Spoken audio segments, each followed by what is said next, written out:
And speaking exclusively to ET Now, Amitabh Kant, the CEO of the NITI Aayog, lauds the GST reform.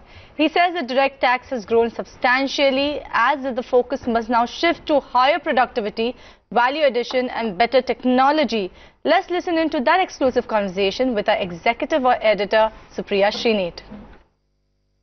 We are looking at 2022, until then 8% consistent rate of growth.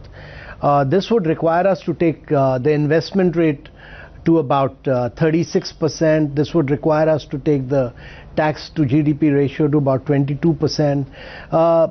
I think in the short term, looking at 8% and then growing, of course, we are very optimistic that if several sectors, mining, coal, power, petroleum, many of them start firing, then you can even cross the 8% barrier. But we need to look at ups and downs, and then over a long medium-term strategy of about 2022, we thought that 8% would be the right rate for India to grow.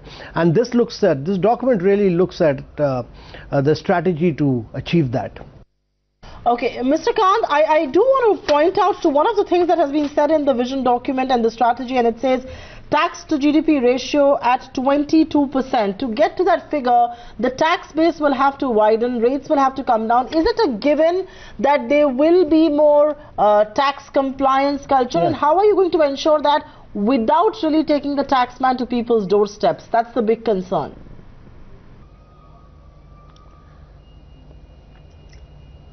No, I think there is increased formalization of the Indian economy.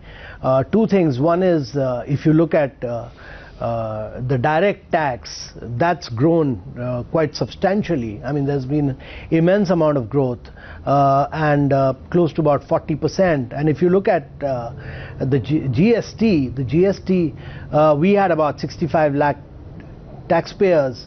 That's really grown in terms of, in a very short time, you've had additional 55 lakh taxpayers.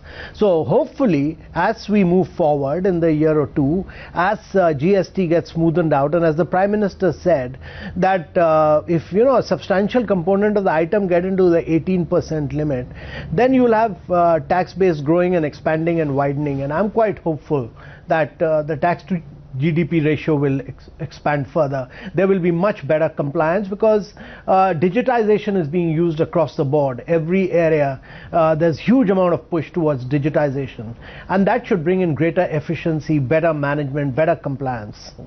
Right.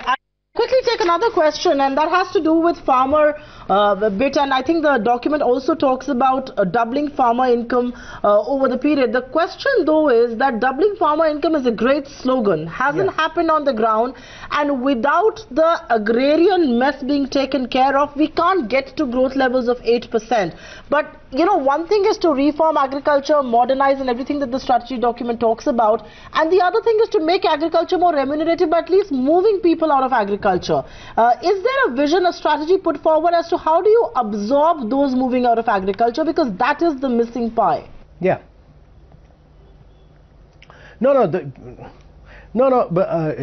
Supriya, you're very right. I think the focus has to shift to productivity increase, focus has to shift to better value addition, focus has to shift to technology, focus has to shift to markets, restructuring of the agriculture of markets, focus has to shift of how we can use really technology to make productivity grow, focus has to shift